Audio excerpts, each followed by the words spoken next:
Parcourez les portes dorées de Versailles et les lustres volent votre souffle, jusqu'à ce que la prochaine inhale la recule. Sous les butins en satin et reflètent un millier de bougies profonds, un parfum pourri se roule autour de votre gorge. Il s'agit de la vie du tribunal du XVIIe siècle, où les os usés du parfum se font des os usés et des reines grattent les poux sous les diadas de diamants.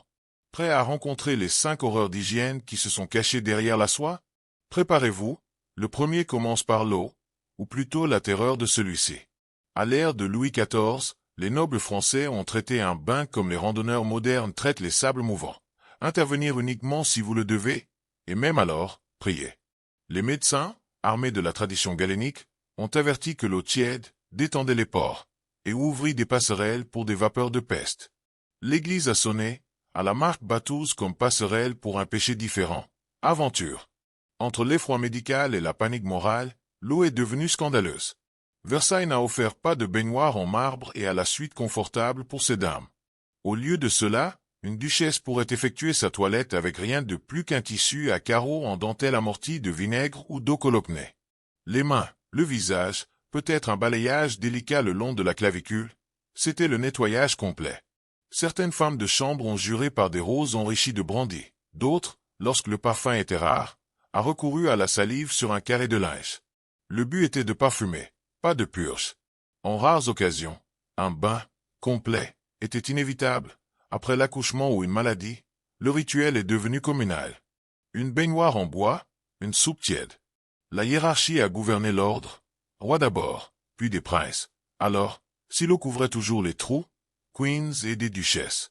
Au moment où une dame a baissé son cadre corseted, la surface scintillait avec une nappe grise de pommade et de sueur des occupants précédents. Elle n'a pas émergé plus propre, seulement plus humide et vaguement honteuse. Le palace air a raconté l'histoire. Les visiteurs ont enregistré un brouillard sucré, dérivant à travers les salons, une consommée de parfums ambergris, un suif oxydé et un musc humain piégé dans le brocade.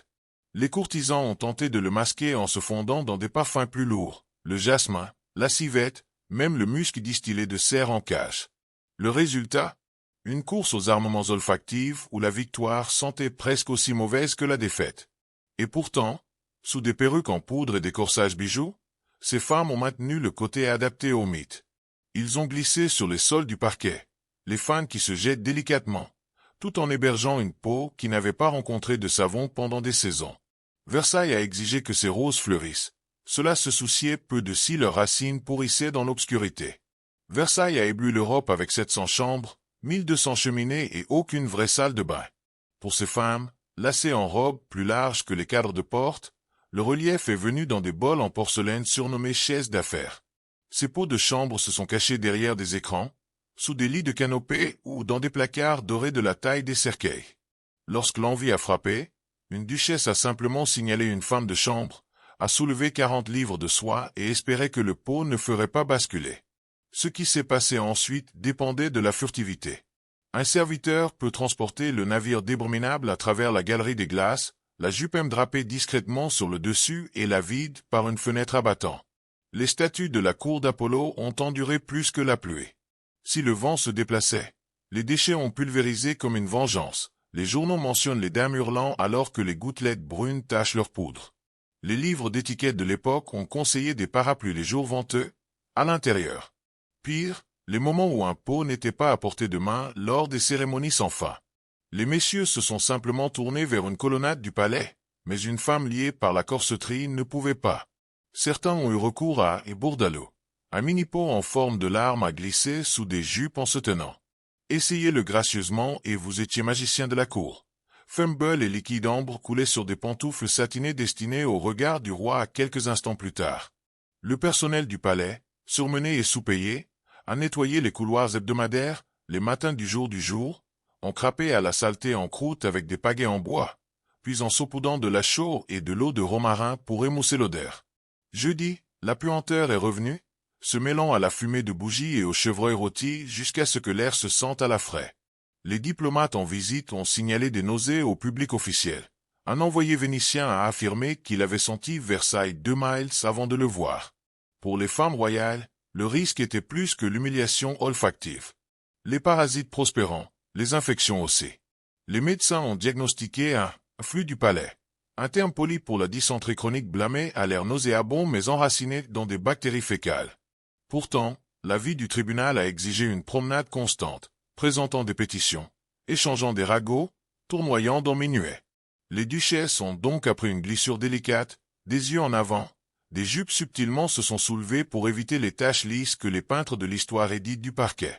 À Versailles, chaque étape était la chorégraphie, danse en partie, partie dodge, alors que les femmes naviguaient sur un royaume qui scintillait au-dessus mais suintait sous le pied. Si les couloirs de Versailles secouaient, ces salons démangeaient. L'altitude sociale d'une femme a été mesurée en pouces de cheveux verticaux et les coiffures du XVIIe siècle ont atteint des extrêmes architecturaux. Pour obtenir un style surnommé le pouf, les dames ont commencé par une cage métallique, en forme de hélice et une ruche, pour les victoires navales, un homme miniature. Dans ce treillis, il est allé à cheval, aux tampons en laine et à des mètres des propres écluses du porteur Takineskaïaï. Les artisans ont ensuite bousculé l'engin avec pommade, un suif de bœuf mijoté avec des herbes, de l'huile de rose et parfois de la cannelle pour ralentir la rondicité. Le résultat brillait comme du massepain, et s'est avéré tout aussi attrayant pour les peaux. Une fois que la graisse refroidit, les nuages de poudre, farine ou pulvérisation de la lavande pâle teintée ont mis le chef-d'œuvre, lui donnant ce look de la lune bien-aimée dans le portrait. Mais l'eau était ennemi numéro 1, donc laver les cheveux signifiait démanteler un projet d'ingénierie qui a pris 6 heures à construire. La plupart des femmes ne l'ont tout simplement pas fait. Au lieu de cela, ils ont porté leur création pendant des semaines, rafraîchissant la poudre quotidiennement et spritzing du vinaigre pour garder le mildiou à distance. Sous les couches, la peau du cuir chevelu macéré dans la sueur et la graisse, un buffet chaud pour les parasites. L'infestation n'était pas un scandale, c'était une certitude. Les bijoutiers de la cour ont fabriqué des griffes de poux, en argent, des râteaux électriques à 3 pouces déguisés en épingles à cheveux. Pendant les jeux de cartes ou les opéras, une duchesse peut en faire glisser une le long de son temple avec une nonchalance pratiquée, en train de tourner de minuscules taches sur le sol en marbre où les domestiques les ont balayées plus tard. Certaines dames ont gardé des oiseaux chanteurs pour animaux de compagnie dans des cages dorées par leur vanité. Le folklore a promis que les oiseaux picoteraient les poux des perruques posées au sommet des bars pendant la nuit. La réalité offre peu de preuves, mais le désespoir engendre une science curieuse. La mode a également exigé un pH physique. Un pouf entièrement décoré pourrait peser 15 livres, forçant les femmes à préparer des coups avec des tours à ruban serré. Les migraines chroniques, les disques cervicaux effondrés, même l'immolation accidentelle se sont produites, un Kurzweil au filmeau près d'un candélabre, et pommade s'est transformée en torche. Pourtant, apparaître avec des cheveux modestes était le suicide social. La beauté de Versailles n'était pas réconfortante, c'était une conquête, même si le champ de bataille bourdonnait de soldats à 6 pattes. Et donc, au milieu des sonates du clavecin et des intrigues chuchotées, les nobles sourires à travers des maux de tête et des infériés qui démangent, les têtes tenues littéralement haut, car laisser tomber la façade, et l'époux ne seraient pas les seules créatures grignotant à leur rang. Versailles est fier de banquets des théâtres, les signes sculptés du sucre, le glaçage de venaison en feuilles d'or, des fontaines qui ont jailli le vin. Mais derrière les portes en chêne, les cuisines royales ressemblaient à un camp de siège. La plomberie conçue pour l'ornement, et non la fonction, a systématiquement échoué. Le ruissellement des latrines serpentait à travers des tuyaux fissurés et a fait surface où la pâte à pâtisserie a été roulée. Un mémoire enregistre une nuit où la suspension brune a bouclé dans la cuisine privée de Queen Marie-Antoinette, des violettes ont fait des efforts à côté des déchets humains. La réfrigération n'existait pas, la glace était destinée au sorbet aux fêtes d'été, pas à la sécurité alimentaire. Les côtés du bœuf sont suspendus pendant des jours dans des magasins humides, fleurissant avec une toison bleu-vert grattée quelques instants avant la torréfaction. Les poissons tirés de la Seine sont arrivés déjà en soupirant leur dernier et parfois leur deuxième. Des odeurs masquées avec des clous de girofle, de la muscade et des poignées de coriandre, si la puanteur a persisté, ils se sont simplement placés plus fort avec du beurre. La brigade des ravageurs a marché librement. Les rats se sont cachés sous des tours de crachat, rougeant des gouttes de moelle. Cafards imbriqués dans des bacs à farine. Kitchen Boys a plaisanté en disant que les insectes étaient des épices moins chères. Les pires étaient les envahisseurs microscopiques, ordres et vers ronds, lourds dans les pâteaux sous-cuits. Les courtisans les ont poliment appelés compagnons de table. Symptômes frappés après les applaudissements du dessert, crampes sous les corsages en brocart, se précipiter dans des pots de chambre, une pâleur soudaine cachée par la poudre de riz. Même le roi du soleil Louis Xiv ne pouvait pas éclipser son invité intestinal. Les records suggèrent qu'il a expulsé un ténia 36 pouces de long, en plus de la moitié de la hauteur de sa maîtresse, Madame de Montespan. Les médecins l'ont conservé dans l'alcool, puis ont défilé le pot comme un trophée de guerre, preuve que les humeurs du roi avaient triomphé. Derrière les fans de la soie, les dames ont bâillonné leurs propres habitants invisibles. Pour Noblewoman, le péril a doublé. L'étiquette de la cour exigeait des morsures délicates, des toasts sans fin, des bavardages constants. Les vomissements étaient inconvenants, s'évanouissant pire. Beaucoup d'antimoine en poudre avalée pour provoquer une purge rapide avant les soirées, espérant expulser temporairement des parasites. Le remède a corrodé l'émail des dents mais une réputation protégée, une autre femme commerciale a appris à négocier. Ainsi, chaque table de banquet scintillante était à la fois de scène et de champ de mine. Chaque plat a pari entre le prestige et le parasite. Versailles a écrit des menus en calligraphie. L'intestin les a traduits en gémissements. Pourtant, le masque a continué. Les couvercles en argent s'accrochent pour révéler la décadence. Invisible, la décomposition. Lorsqu'une femme royale est entrée en travail, Versailles s'est transformé du palais au théâtre public. Hérald se précipita à travers des galeries en criant « La reine accouche !» et des nobles estampillés vers la chambre de naissance comme si les sièges étaient limités. La vie privée était une trahison. La lignée de la France exigeait des témoins.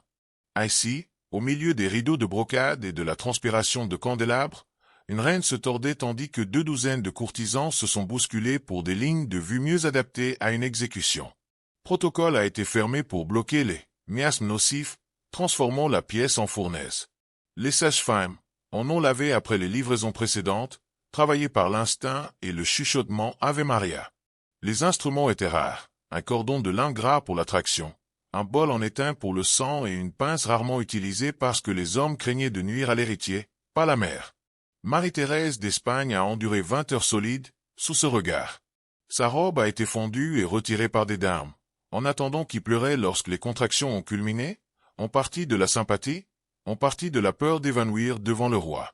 À un moment de crise, le chirurgien a exigé de l'espace, personne n'a déménagé. Il aboya à nouveau.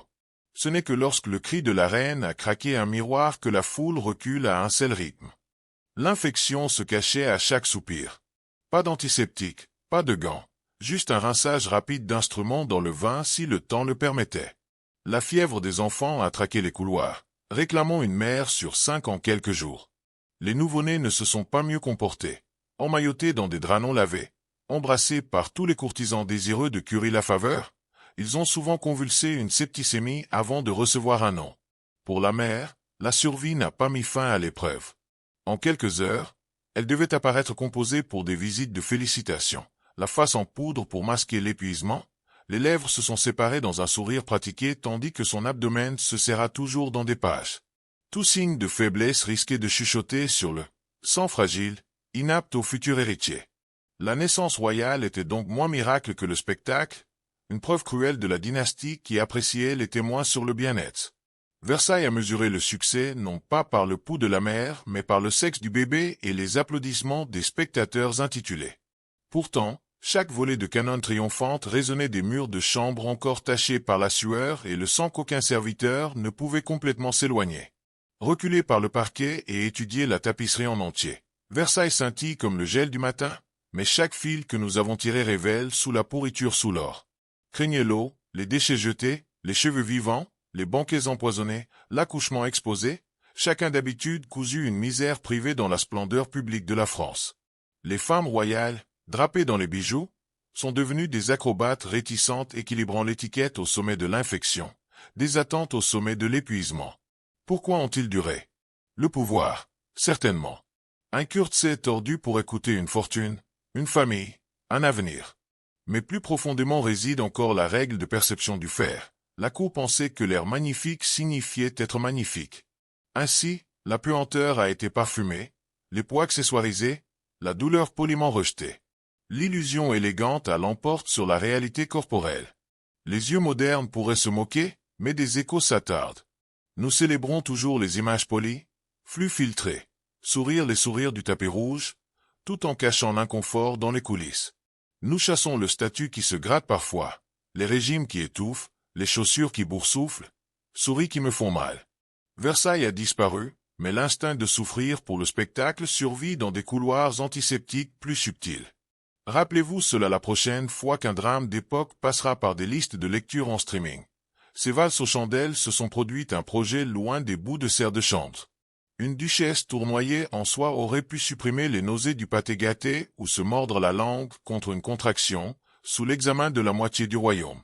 Le glamour de l'histoire n'est honnête que lorsqu'il est associé à sa crasse. Et pour les femmes qui portaient le poids, leur résilience mérite plus que des notes de bas de page.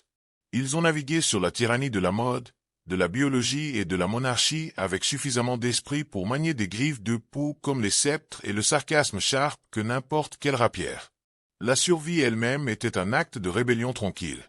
Ainsi, la prochaine fois que le Hall of Mirror de Versailles flambera à travers votre imagination, laissez deux visions se chevaucher. Des lustres flambant au-dessus, des pots de chambre qui glissent ci-dessous. Entre eux, les femmes ont maîtrisé l'art de paraître parfaites tandis que tout autour, et à l'intérieur, ils ont menacé de s'effondrer. C'est peut-être la leçon durable du palais. À chaque âge, le Polonais nous invite à regarder de plus près.